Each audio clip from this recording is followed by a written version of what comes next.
The whole world got to know John Paul II, one of the most charismatic popes in the history of the Church. Cardinal Stefan Wyszyński, primate of Poland and spiritual leader of his friend Cardinal Karol Wojtyła, 19 years his junior, also deserves that recognition.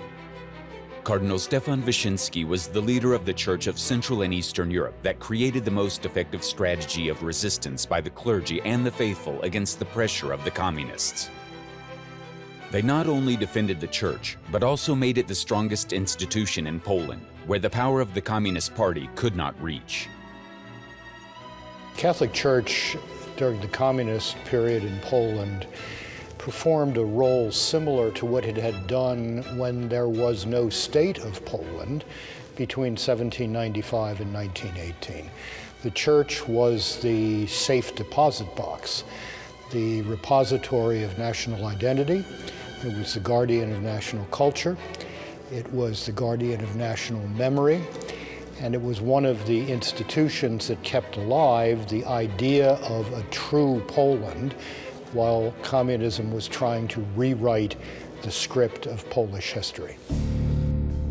Cardinal Wyszyński paid an enormous price for his resistance. He spent over 3 years under house arrest. He was public enemy number 1 for the communists. Until his death, he was constantly under surveillance by a team of several dozen secret policemen.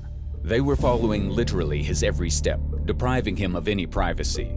Provocations and disinformation campaigns were conducted against him, sparing no methods, strength, and resources. Security operations against the Primate of Poland had the very significant codename, Prophet. Cardinal Wyszyński knew he had a stronger position. The Polish Church was stronger than the Catholic Church in Hungary, stronger than the Catholic Church in Ukraine, stronger than the Catholic Church in Czechoslovakia. And he famously said, "We have demonstrated already during the Second World War, under the Soviets, under the Nazis, that we can be martyrs." He said, "We have proven that we can be martyrs. We are courageous. But the time now has come to live rather than to die. So how can we find a way to insist on our rights? How can we find a way to defend our culture and our faith, but without provoking more repression?" And this was the challenge, and it was a challenge that went on for 33 years.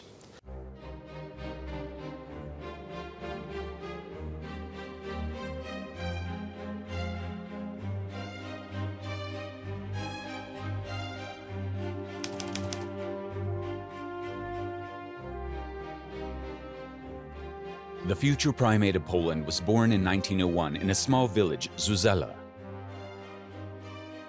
His father was Stanisław Wyszyński, organist and chancellor of the local parish, who was very much involved in his life.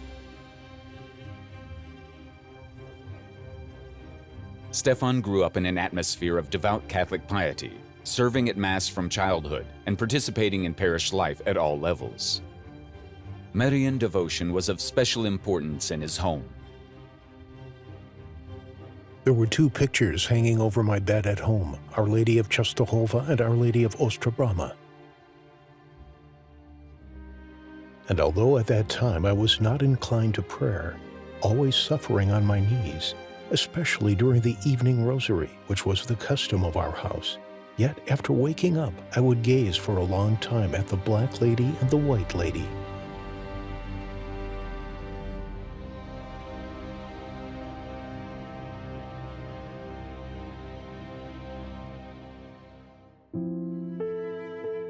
When Stefan was only 9 years old, his beloved mother died. Before she died, she asked him very seriously and solemnly to get dressed. It was clear to the whole family that she meant putting on a priestly habit. Orphan Stefan Wyszyński, as he mentioned many times later, moved part of his filial affection to another mother, the Mother of God. Cardinal Stefan Wyszyński's bond with the Mother of God was such a true divine mystery. He recalls that he was born on the first Saturday of the month. His first childhood memory was of 2 pictures of the Mother of God, which hung above his bed, Our Lady of Ostrobrama and Our Lady of Częstochowa. He remembered very well his father kneeling in front of the picture of Our Lady of Częstochowa in the church in Zuzela. Stefan's widowed father ensured that his firstborn child received the best possible education. However, Wyszyński, already as a teenager, was convinced of his true vocation. After graduating from the 4th year of junior high school, he started studying at the minor seminary and then at the major seminary in Włocławek. Even as a seminarian, Stefan Wyszyński visibly excelled. He did very well in his theological and philosophical studies. His talent as a journalist also attracted attention. Shortly after his ordination to the priesthood in 1924, he was appointed vicar in the Cathedral of Włocławek. The Blessed Virgin Mary played a crucial role in Wyszyński's very primacy. When he felt very weak after his Mass of priestly ordination, with the Primate of Poland, he went to Jasna Góra. Our Lady has been such a huge divine help in his life. We went to Jasna Góra for our first Mass and celebrated it there on the feast of Our Lady of the Snows, on August 5, 1924.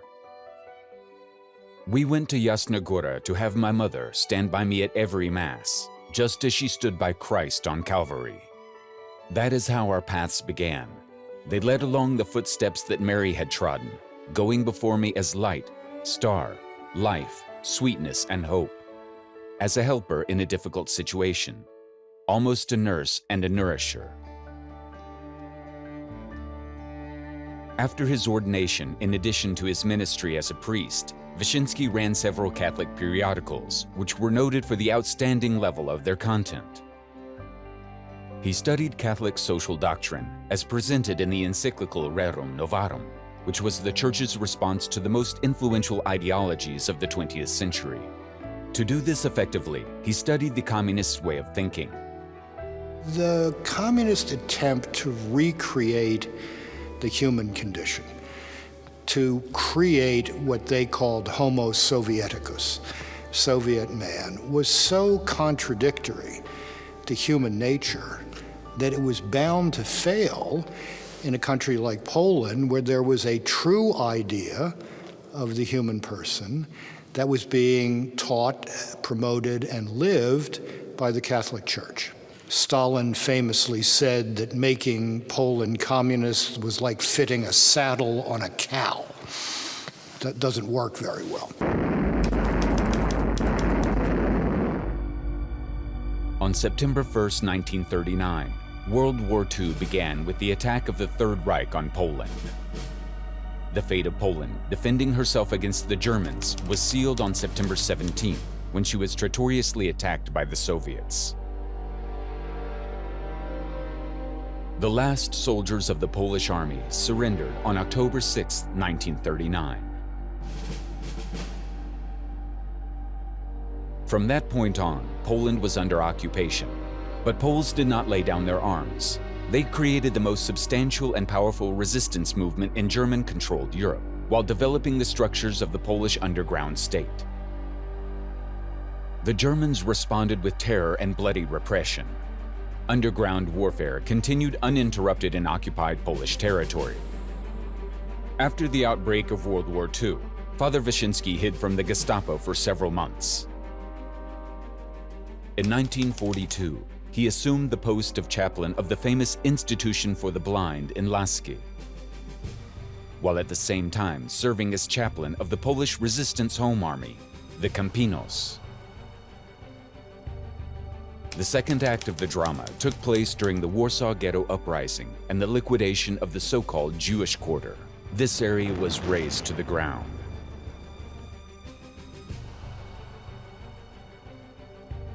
On August 1, 1944, the Warsaw Uprising began in the capital of occupied Poland. This was the largest military operation of a resistance movement in occupied Europe. The Home Army soldiers, poorly armed but with high morale, attacked German garrisons in Warsaw, then took total control over a part of the city for over 2 months. For 63 days, regular combat took place in Warsaw, comparable to the Battle of Stalingrad. During that struggle, Germans committed unimaginable mass crimes against civilians and insurgents. They killed over 200,000 people in Warsaw, men, women, and children. The Soviets, who were already on the city's outskirts, didn't support Warsaw's fighters on Stalin's direct order. Waiting until the city, the symbol of Polish independence and statehood, was bled to death. During the Warsaw Uprising, the Polish Resistance Home Army, the Campinos, served by Chaplain Wyszyński, took part in extremely heavy and bloody fighting. The chaplain accompanied them, bringing comfort and medical help, and, when necessary, also the last rites. Running with a surplice and a stole to the place where the battle with German troops had just ended, we came across 3 wounded soldiers with their entrails torn out.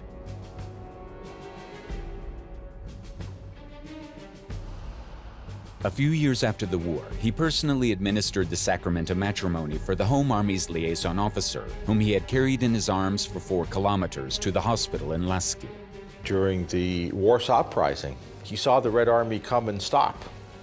So he understood he had to know, how do they think?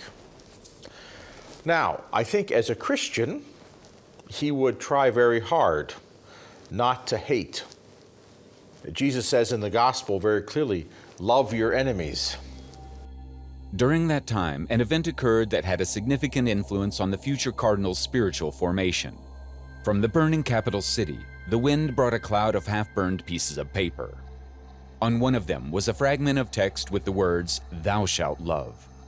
Wyszyński showed it to the nuns and said, "Nothing more precious could have been sent to us by the dying city.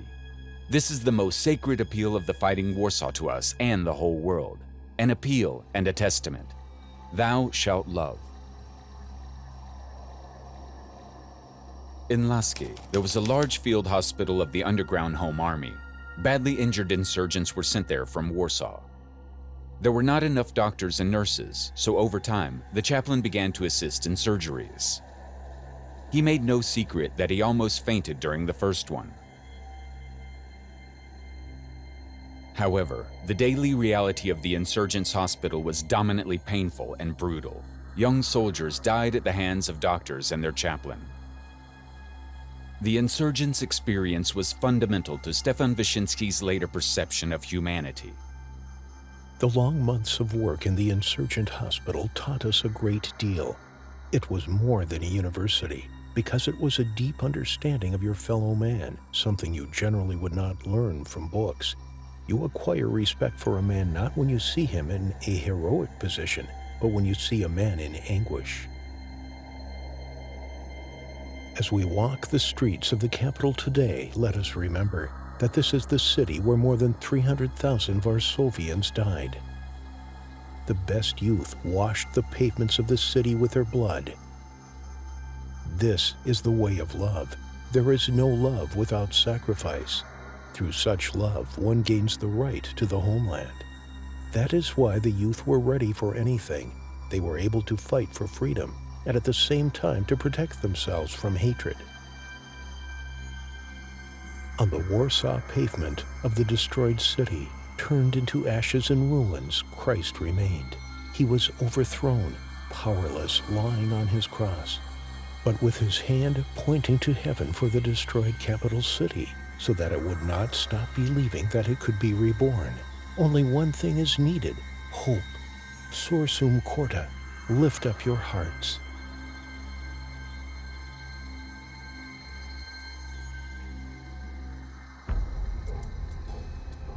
Although Poland was Hitler's first wartime victim, and Polish soldiers fought relentlessly against the Germans on all fronts, the end of World War II marked the beginning of another occupation of Poland. Betrayed by its Western allies, the country was placed in the Soviet sphere of influence by the Yalta Agreement, signed by Roosevelt, Churchill, and Stalin. That meant that the future fate of Poland would depend solely on Stalin, and the governance of the country, against the will of the citizens and the public sentiment, would be taken over by communist activists trained in Moscow. Poland found itself in a new bondage, and the only institutional force able to resist the will of the authorities imposed on Poland by Stalin was the Catholic Church. The political situation after the Soviet troops entered Poland can be described as an anti-communist uprising. During the first 3 years of the Soviet occupation, the soldiers of the underground put up active resistance against the invaders. The unprecedented scale of repressions, mass arrests, and executions led to the gradual liquidation of the underground army. Although individual partisan units remained active for many years, armed resistance against the Soviet Empire lost its raison d'être.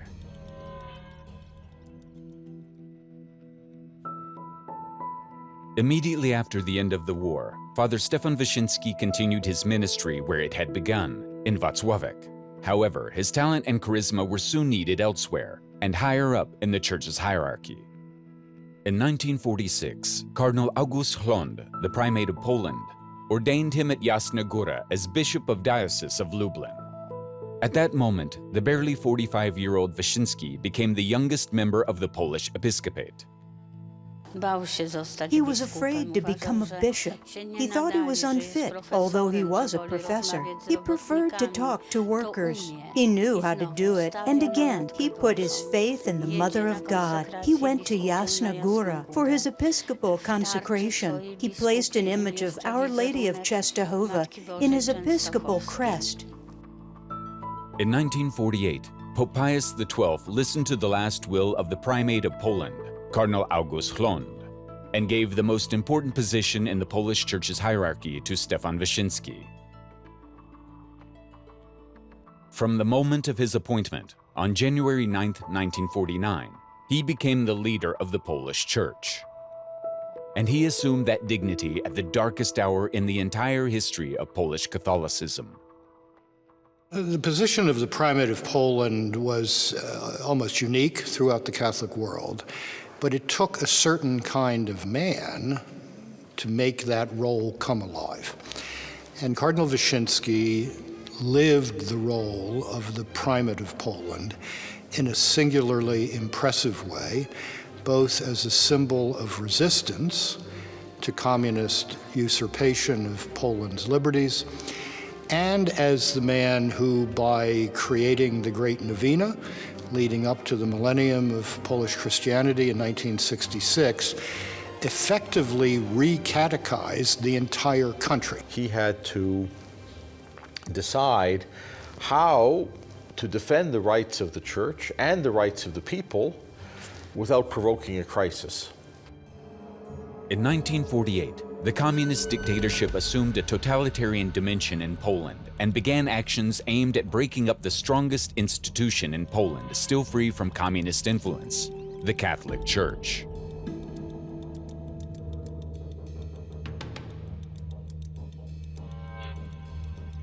North Korea, Cuba, Vietnam are other countries where the communists have taken power in an extremely bloody way. The pattern is always the same: the physical liquidation of elites and ruthless war declared on religion.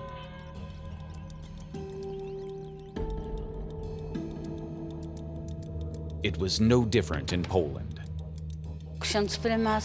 The primate managed the matters of the church in such a prudent way that the communists had to contend with him and his opinion. The communists' goal was to gain complete control over the Church of Poland. According to their plan, it was to be completely subordinated to communist power. The main obstacle to achieving this was Cardinal Stefan Wyszyński. The communists knew that they had to break or destroy him. The first harassment from the communists fell on the new primate of Poland even before he assumed his position. Wyszyński was repeatedly harassed, stopped, and searched. It looked as if the security officers wanted to make it clear to the primate-to-be that from then on, they would follow his every step. Cardinal Wyszyński had to be both faithful and clever. He had to be wise to figure out how he could find the maximum room for the church. And so he had to be courageous, and not just courageous for himself, courageous for all the Polish bishops together, and courageous for the whole nation, because they would follow his lead, which was a strong lead, but he had to be strong as a leader, and he did that. Soon, the communists began an operation to build their own church, fully dependent on the authorities. They recruited about 1,000 so-called patriot priests for this purpose. Some of them were naive and loyal to the state. Others were regular agents of the secret police. The party intended to use them to seize power over the structures of the institutional church. They would, every seminarian entering training for the priesthood had a secret intelligence service agent assigned to him. This guy followed him. He tried to read what the man was writing. They tried to bug, electronically surveil these people. This kept up after these men were ordained. There were obviously all sorts of attempts to compromise clergy, financially, sexually, otherwise. It was a rather relentless and very dirty business. This was not a gentleman's game. It was very nasty stuff, and it required a great deal of self-discipline on the part of church leaders to be able to resist this. However, Primate Stefan Wyszyński tirelessly sought to define the relationship of church and state based on a bilateral agreement. In 1950, an agreement was successfully signed. Under the agreement, the communists provided the church with a minimum of freedom. Of course, they did not intend to abide by the agreement from the beginning. The fact that it was concluded at all only meant that the Communist Party did not yet feel strong enough to start an open war against the church. The year 1953 saw the launching of the terror machine against the church. Falsified trials against priests began. In January, Father Józef Lelito was sentenced to death on trumped-up charges of espionage. The sentence was not carried out, but Father Lelito was tortured and brutally interrogated many times. Other priests were sentenced to long prison terms. This was something like an artillery barrage for what was yet to come. Cardinal Wyszyński was a very shrewd, intelligent analyst of situations. But when the pressure became intolerable from the communists in 1953, Wyszyński read that situation accurately and said, okay, we're drawing the line here. We're saying we are simply not going to cooperate in any way with this regime, and he spent 3 years under house arrest. In February 1953, the communists attacked the church with full force. The authorities announced a decree giving them the right to approve all church appointments and actions. Implementing it would mean that control over the church would be taken over by the Communist Party. In May, Primate Stefan Wyszyński handed communist leader Bolesław Bierut the famous memorandum, Non possumus, we cannot. He announced there that any ecclesiastical appointments made by the communist authorities would be completely invalid from the standpoint of canon law. Those possibly willing to take advantage of communist promotion were threatened with outright excommunication. The letter was then publicly read during the Corpus Christi procession in Warsaw. We will follow the voice of our apostolic vocation and priestly conscience, walking with inner peace and awareness that we have not given the slightest reason for persecution, that suffering becomes our lot. Not for anything else, but the cause of Christ and Christ's church. We must not sacrifice the things of God on the altar of the emperor. Non possumus. The communist response came quickly. On September 22, 1953, the Bishop of Kielce, Czesław Kaczmarek, was sentenced during a show trial. Before the sentence, he had been in prison for almost 3 years in the Security Ministry's prison. The indictment contained trumped-up charges of collaboration with the German occupiers, spying for the US and the Vatican, and attempts to overthrow the people's power. Only 3 days after Bishop Kaczmarek was sentenced, on September 25, 1953, Primate Stefan Wyszyński was imprisoned.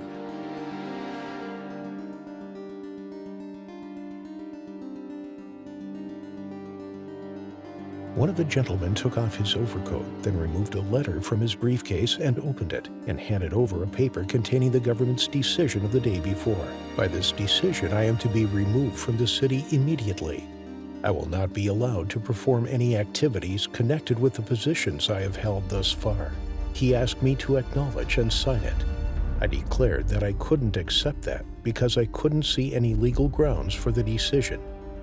I couldn't submit to this decision, and I wouldn't leave this house voluntarily. At the bottom of the letter, I wrote with a pen handed to me. I read and put my initials. The official insisted that I proceed to take my belongings. I answered, I am not taking anything. I came to this house poor, and I will leave poor. They brought me an overcoat and a hat. I took the breviary and the rosary. I went into the chapel to look for a moment at the tabernacle and our mother in the stained glass window. From the doorway, I looked once more at the picture of Our Lady of Jasna Góra hanging over the entrance to the Pope's Hall.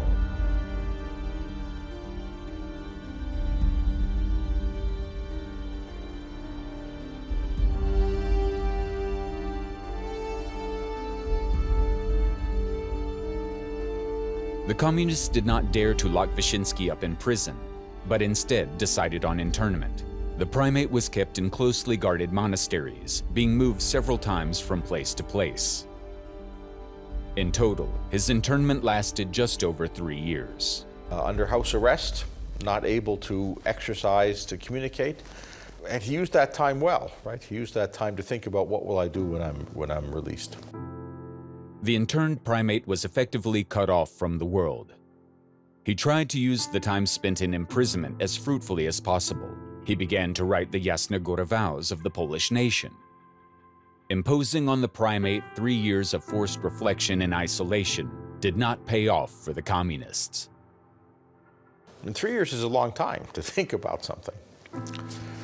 And in Poland, Polish Catholics have a great sense of their history, a great sense of anniversaries.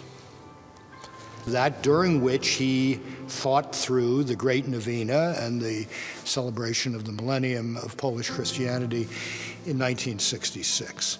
While reading Poto by Sienkiewicz, I realized that it was necessary to think about that significant date. After all, I was imprisoned so close to the place where King Jan Kazimierz and Primate Leszczyński advised how to rescue Poland from the abyss. They both went to the southeast, to Lviv. The Highlanders paved the way for them, as beautifully described by Henryk Sienkiewicz. When we were transported along almost the same route from Prudnik to the southeast, to my fourth place of seclusion in the mountains, we traveled with the thought, there must be an act of renewed vows. And Cardinal Wyszyński said, we have 10 years for the millennium of Poland's baptism. And he said, that's who Poland is. Poland is a Christian country, not a communist country. And 966 proves that. And on the millennium, we will renew it and we will show that this is not a communist country, even if it has a communist government. Stefan Wyszyński won his first great victory over the communists from his prison cell. On August 26, 1956, about 1 million believers gathered at Jasna Góra. The text of the Jasna Góra vows sent by the imprisoned Stefan Wyszyński was read out to them. Although the pretext was the 300th anniversary of the Lviv vows of the Polish king Jan Kazimierz, the Polish believers received the act of unequivocally entrusting the country to the Virgin Mary, as an act of encouragement and faith at the turning point in history that started for Poland. The initiatives he took were very ordinary, simple. The Jasna Góra vows simply concerned our moral, social, and family life, as if repeating the 10 Commandments. In October 1956, the so-called de-Stalinization began in Poland.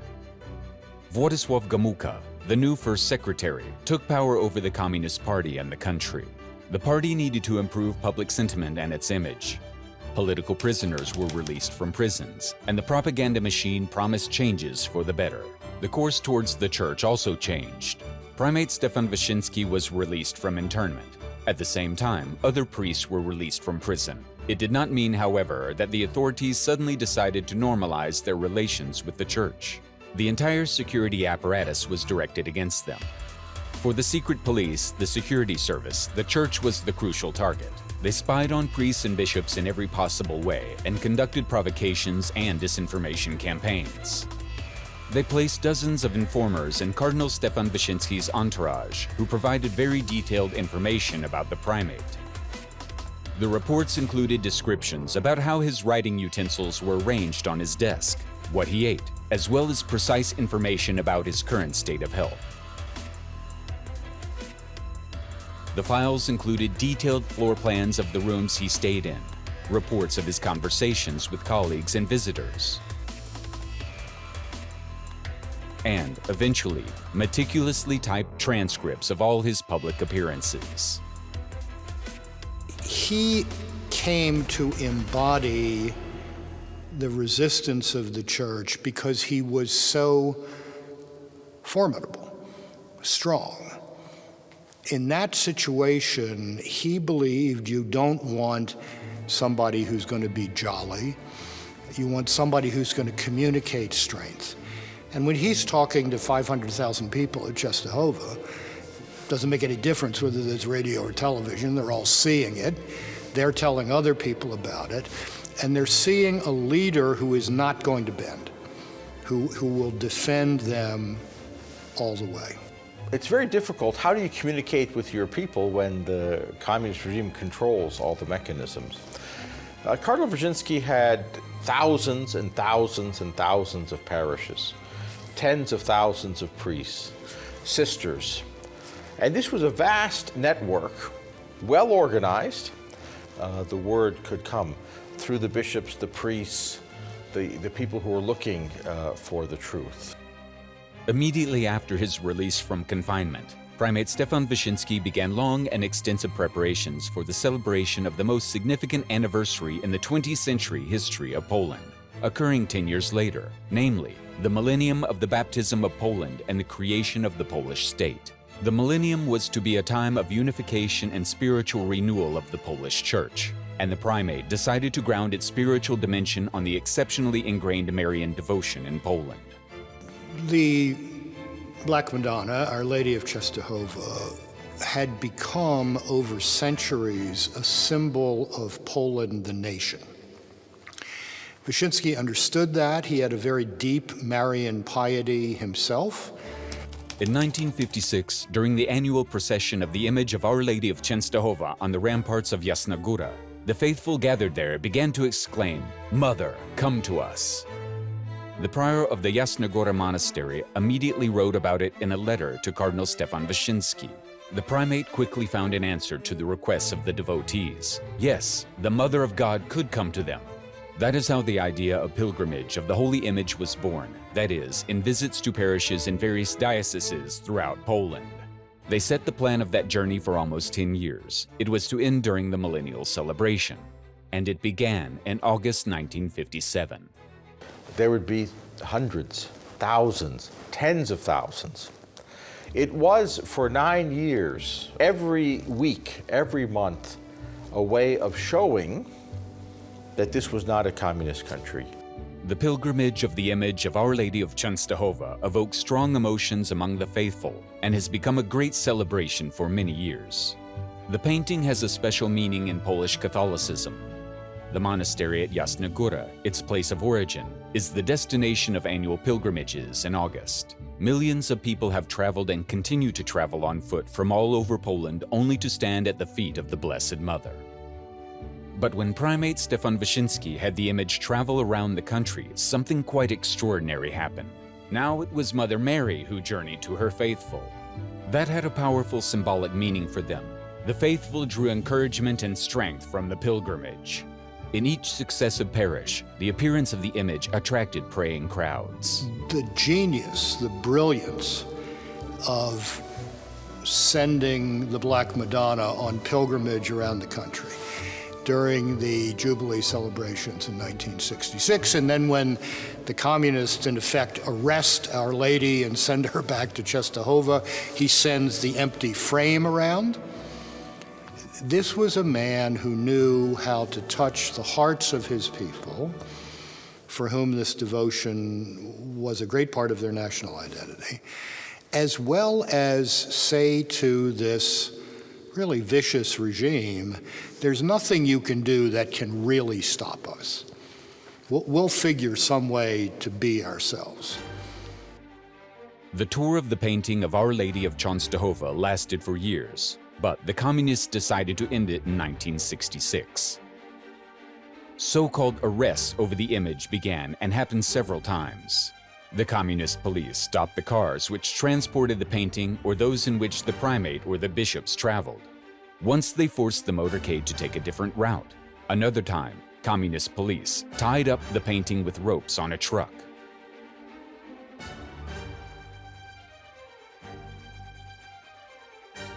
Primate Wyszyński described one such case. We were stopped in an empty field in the village of Liksiana, 18 kilometers from Ostruda. There was a field nearby. There was a police car and a motorcycle. All the carts stopped. More and more communist police cars appeared. After an hour of futile talks, the action began. From Paslika's side, columns of motorized police on motorcycles, Mercedes, police cars, and Sirena cars arrived. They formed a battle formation. The road to Ostruda was closed. People were gathering from far away. Strongmen from motorcycles walked in a Nazi step towards the van. They stood at a certain distance. The priests surrounded the cart with the painting, a moment of waiting. They demanded to open the carriage. The priests resisted. Some scoundrel from the militia forced his way into the car. Eventually, the communists seized the painting in Warsaw. Firstly, it was interned in the Curia and displayed in a barred window. Then they transported it to Jasna Góra. The monks were forbidden to take it out of the monastery, and there were communist police checkpoints near Jasna Góra. This imprisonment of the painting lasted until 1972. He said, fine, you keep the image, we'll send the frame.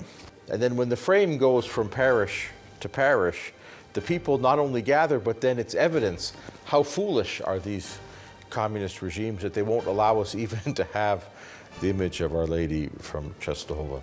In those years, 56, 57, 8, 9, 60, on to 66, it became very clear that he knew better than the communist regime how to manage and inspire Polish society.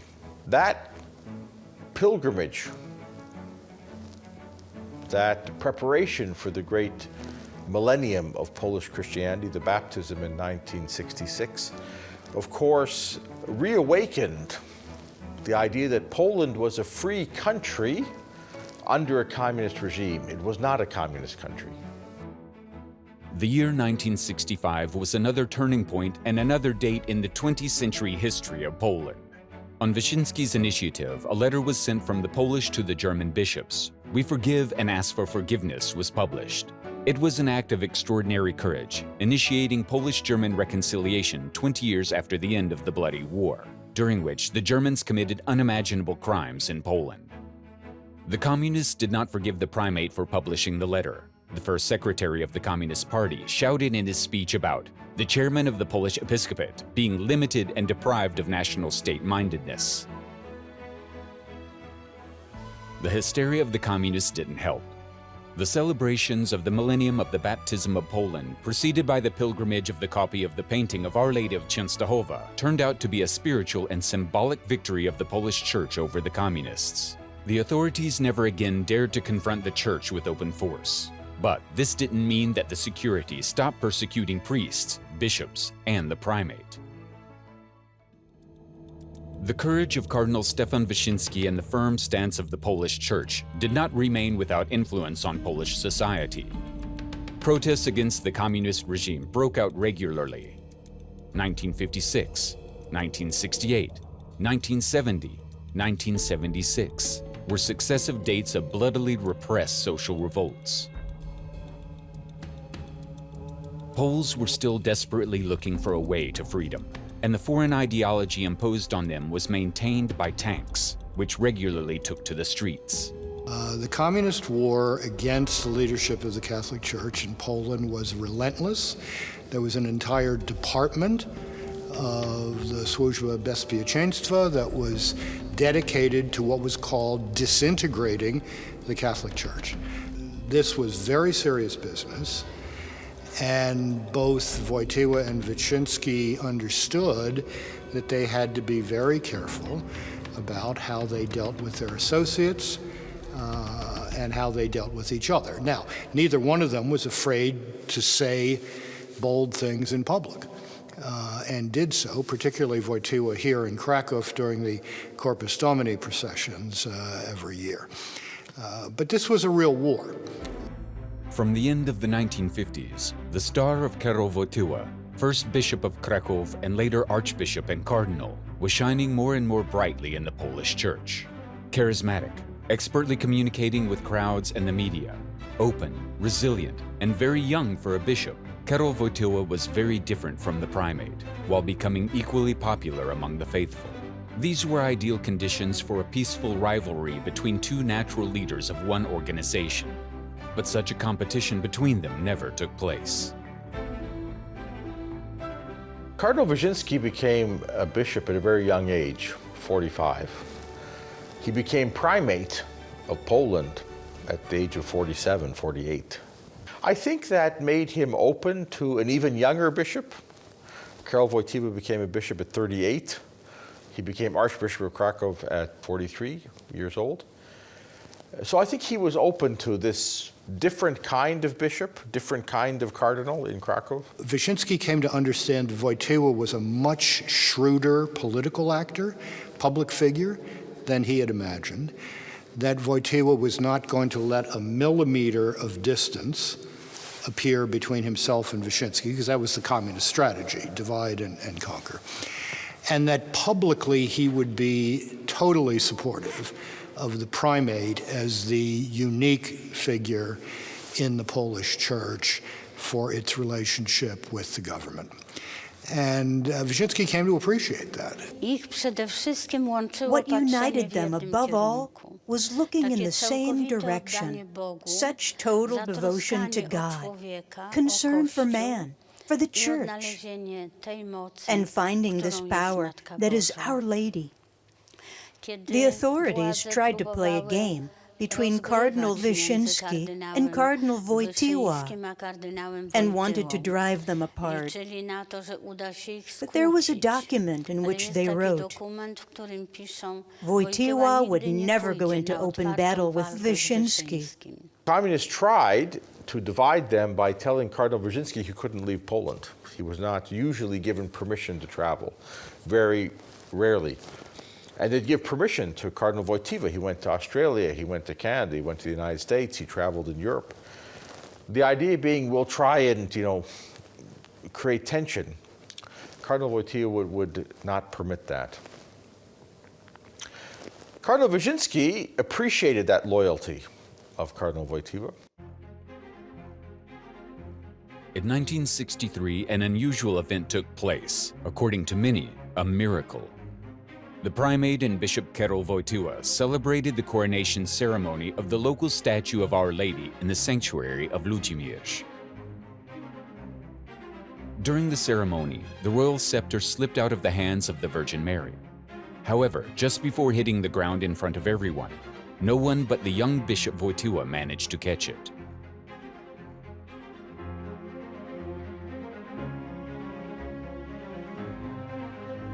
"It looks like Our Lady wants to share power with you," Primate Wyszyński commented.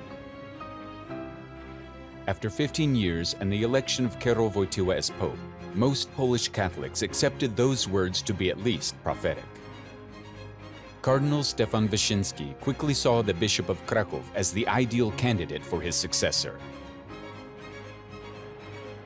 On October 16, 1978, at the end of Cardinal Stefan Wyszyński's life, an event of great historical importance occurred, not only in ecclesiastical history. It turned out that Cardinal Karol Wojtyła would not be the next primate of Poland. Habemus papam.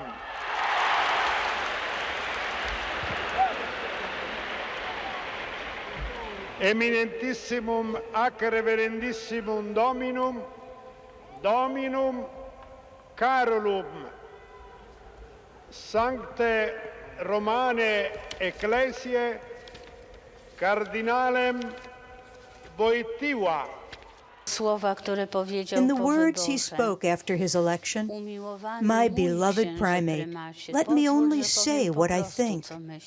This Polish Pope would not be on the See of Peter if it were not for you, if there had not been your faith, your hope, if there had not been Jasna Góra and this whole period of history related to your ministry." Noi abbiamo in ogni caso la testimonianza pubblica. We have the public testimony of St. John Paul II, a comment just addressed to the primate. He says that there would be no Polish Pope on the throne of Peter if there had been no primate.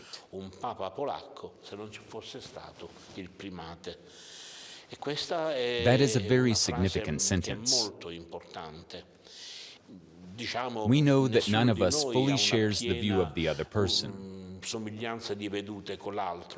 Otherwise, there would be no dialogue, only overlapping words. Dialogue, a conversation, is born from the fact that there are differences between one person and another, which allow for their meeting.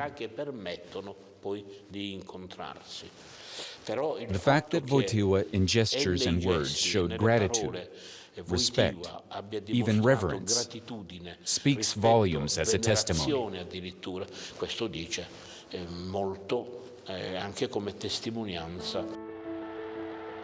Cardinal Karol Wojtyła's election as Pope was a watershed moment for the Polish Church and society. Although no one expected the outcome before the conclave, it immediately gave Poles in the Polish Church a powerful wave of new energy. Cardinal Wojtyła learned from Cardinal Wyszyński. How do you resist when you don't have power? How do you instruct the people when you don't control the education system? How do you bring the people together when the regime wants to keep them apart? And so when he became Pope, when he started organizing pilgrimages, when he started bringing young people from all around the world together at World Youth Day, the world as a whole may have found it surprising. How did he think of this idea? He had learned it from Cardinal Wyszyński in the 1950s and 60s.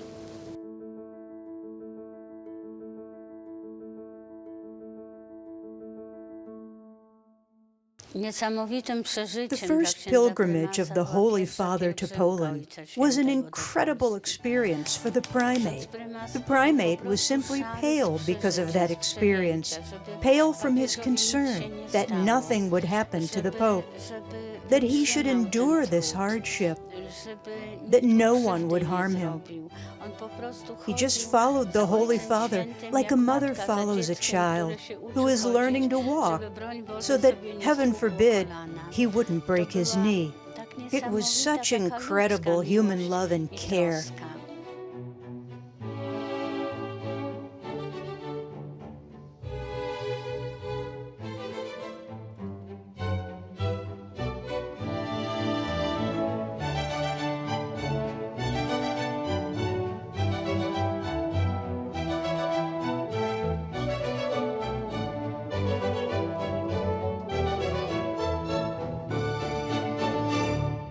Coś muszę powiedzieć do księdza prymasa. Nie ma.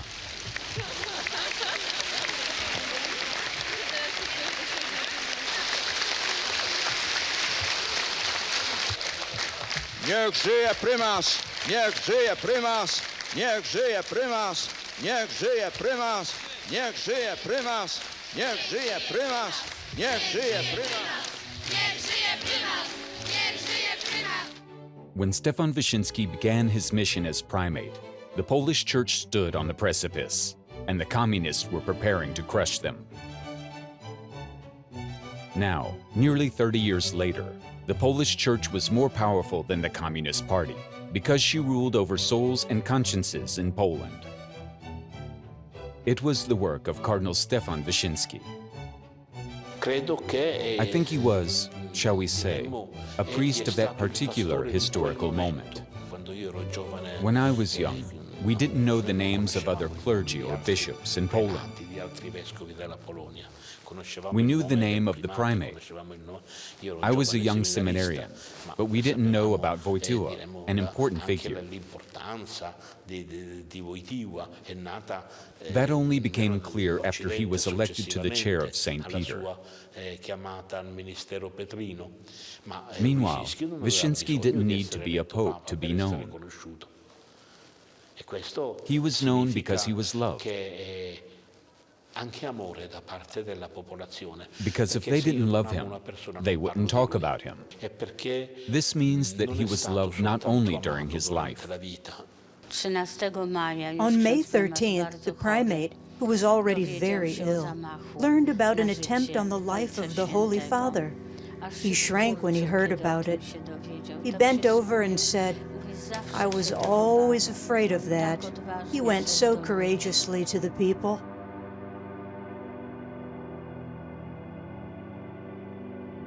Three days before the primate's death, a phone call from Gemelli Clinic, the Holy Father called. And on this Polish side, you could hear only, "Father, Father, I am so weak. We are united by suffering. Bless me. I kiss your feet." For over 3 decades, Cardinal Stefan Wyszyński led the Polish Church through the tremendously hard reality of Communist Poland. He managed to make the competition between faith and ideology for the hearts of Poles end in a humiliating defeat for the Communists. When Cardinal Stefan Wyszyński's successor took over as primate, no one in Poland believed in communist ideology. Only opportunists remained in the party and power structures. But the churches were bursting at the seams, and millions of fervently religious Poles went on annual pilgrimages to Jasna Góra, to Our Lady, so beloved by the primate.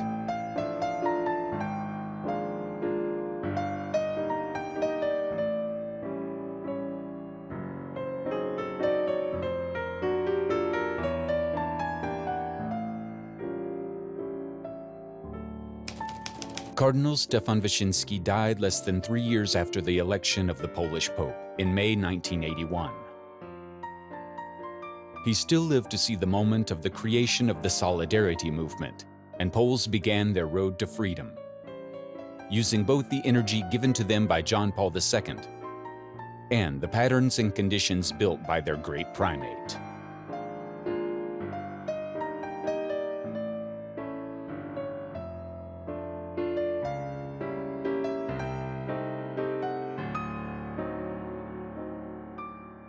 In 1980, Solidarity was founded, an independent trade union that at its peak had over 10 million members.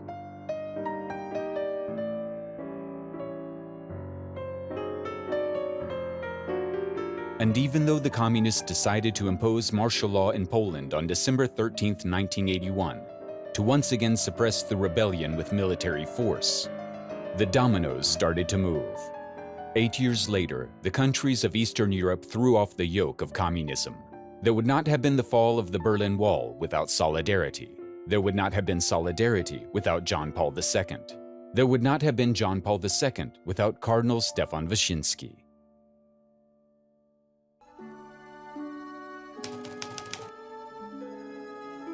The process of elevating him to the altars, which began in the late 1990s, has already come to a fruition. The beatification of Cardinal Stefan Wyszyński took place in Warsaw on September 12, 2021.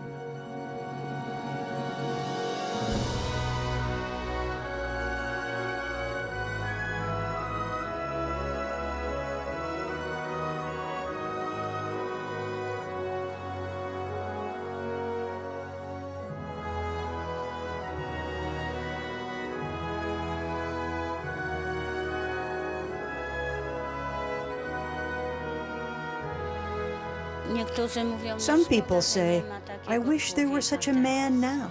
Well, About primate Wyszyński, the Holy Father said, God gives such a primate once in 1,000 years.